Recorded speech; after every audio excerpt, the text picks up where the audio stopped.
shining like a spotlight. Yeah, I could just sit and listen to you talking all night. But when you whisper, yeah baby, when you lean in, yeah, I get a crazy, crazy good kind of feeling. It's like an amen from the back of the choir, sweet home of freedom underneath the tires. Kick back, sitting by a crackling fire, strumming them guitar strings. It's like an old song on the radio that you grew up to and everybody knows. Pushing through the water where the river rolls, winding wild and free. Baby, you sound good to me. Baby, you sound so good to me. Like a melody. Baby, you sound so good to me.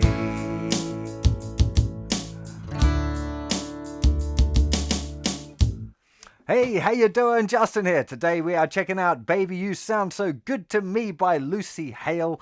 And this is a really great beginner song because it's only got 2 chords. It's A and D, 1 bar of each, all of the way through. Okay, so if you know your A chord and your D chord, and you can do a strum on each one and change your chord fast enough, and it's, you know, you only have to do 1 strum, so you don't even have to make the chord changes pretty fast, then this is a great song for you to get going along with. Now, I should mention first of all that to play along with the original recording, you need to put your capo or capo there on the 4th fret. Okay, it's perfectly fine. As I just showed you there, you can play it in the open position, and if you're a guy singer, you might want to do that because it definitely makes it a little easier to sing. But the main deal here is just practicing your chord changes, really. It's kind of an A to D chord changing exercise kind of a song, as well as being a kind of a fun song and a simple enough one to bring out at a party, even if you've had a couple. So if you're not sure how to play your A and your D chord, then go and check out the website on the beginner's course. It'll teach you how to get your fingers in the right spots and all of that kind of thing, how to do the strumming as well. It's all there, it's all free, so do go and check that out if you haven't already. But it's really as simple as just playing an A chord, strum, 2, 3, 4, and then a D chord, 2, 3, 4. Just do a down strum, 2, 3, 4, change, 2, 3, 4, change, 3, 4. Remember, a really good thing to be doing is trying to tap your foot along as well.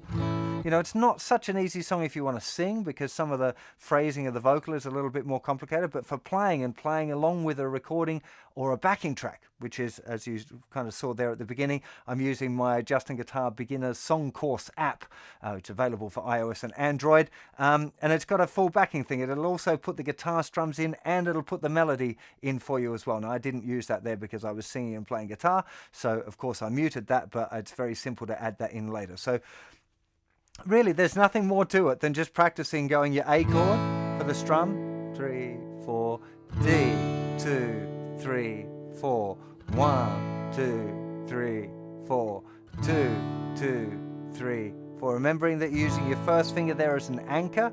If you're a real beginner, just try and keep your first finger down. Just slide it back slightly for the A chord and slide it forward slightly there for the D chord.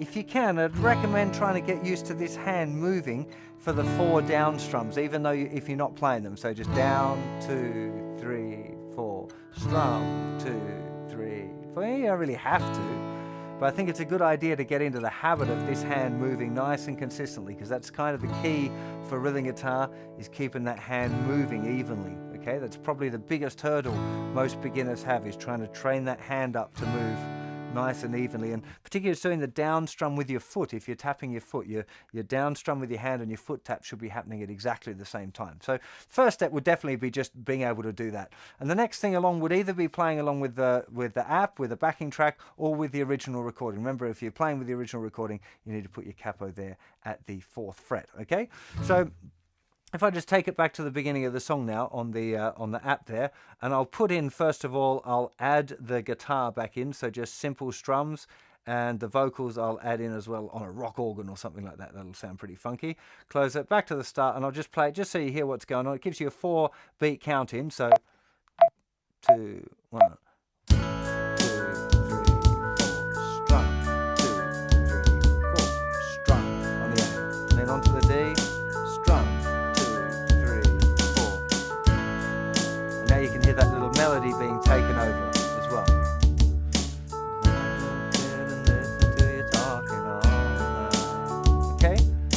it's really, really good practice. The thing about playing along with an original recording or with a backing track is it forces you to keep yourself in time. And as a beginner, that can be a bit of a struggle. For most people, they find they wobble a little bit and they slow down for the hard chords and speed up again for the easy chords, which is not really what you want.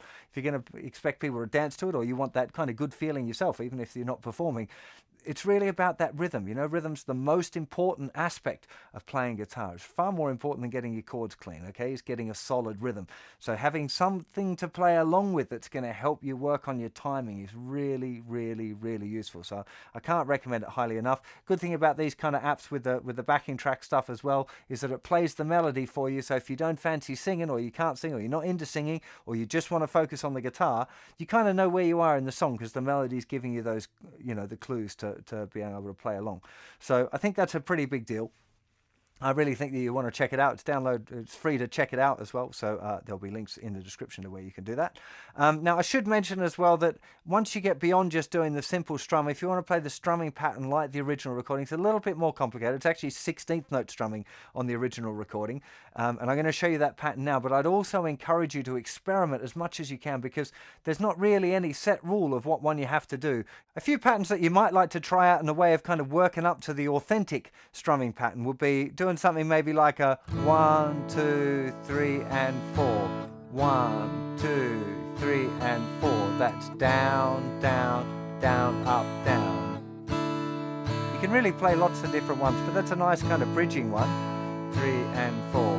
1, 2, 3, and 4. Okay, but if you want to kind of kick it up to play more like the original one, it involves moving your hand twice as fast. So what you want to think about doing is 1 and 2 and 3 and 4 and all with down strums. So 1 and 2 and 3 and 4 and 1 and 2 and 3 and 4 and 1 and 2 and 3 and 4 and... Now this movement of the hand would want to stay consistent, okay? And this is actually now, if you're doing that down strums on the 1 and the ands all the way through, then you're playing 16th note strumming, which is, you'll notice if I play now the original authentic strumming pattern, that my hand would be making that same movement. So the authentic one will be this. 3.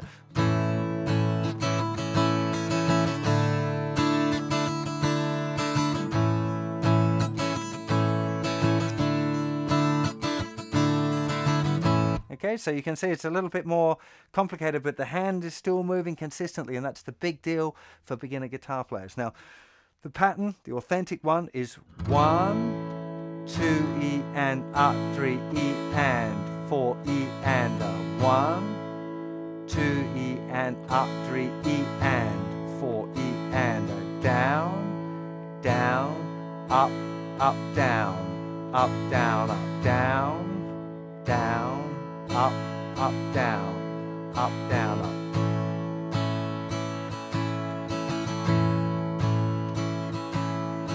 To get it kind of really sounding authentic, you've got to use a little bit of muting there with the hand as well to get this.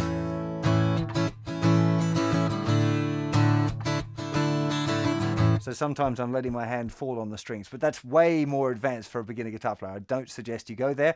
I will add that strumming pattern over on the lesson on the website. There'll be a link in the description for the video, so if you want to go and check that out as well.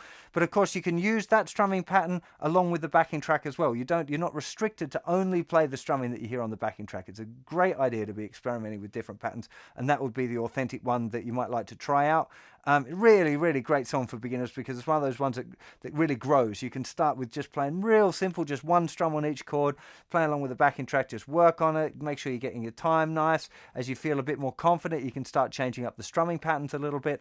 Another cool thing that you can do to grow with this one is experimenting with the chords, because you can play actually quite, it sounds pretty good to use A sus2, A and A sus4 you can use as well, and the same with the D sus2, D sus4 and D. You can experiment by using those.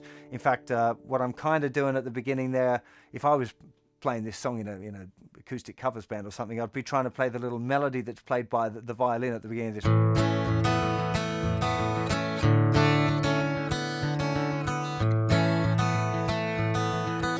And that's actually using A and A sus2. But D's a little bit more complicated. Probably don't want to go into doing that now, and it's quite difficult to do that. More advanced guitar players are probably not going to be watching this video, but if you are, just remember to keep that hand strumming consistently and just find the melody. It's a very, very simple melody, so you can work on trying to incorporate that melody into the A and D. Okay, so D, just D sus2 really. Use your second finger on that note, the C sharp, on the second fret of the second string.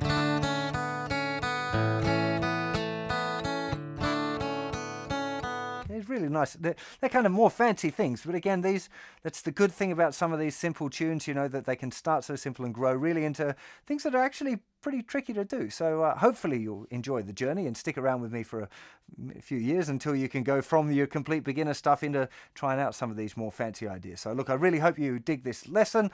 Please subscribe to my YouTube channel if you dig what I do, and remember there's loads of beginner songs all nicely ordered by difficulty over on the website, so do go and check that out. I'll see you for plenty more very soon. You take care of yourselves. Bye bye.